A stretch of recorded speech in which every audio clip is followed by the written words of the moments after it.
పడనివ్వడు. కనికరపూర్ణుడే నీ కన్నీరు తుడుచును. సియోను దేవుడే నేను సిగ్గుపడనివ్వడు.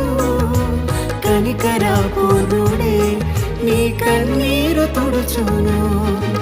అసమానుడైన వాడు అవమానపరచడు నిన్ను. ఓటమి ఎరుగని మన దేవుడు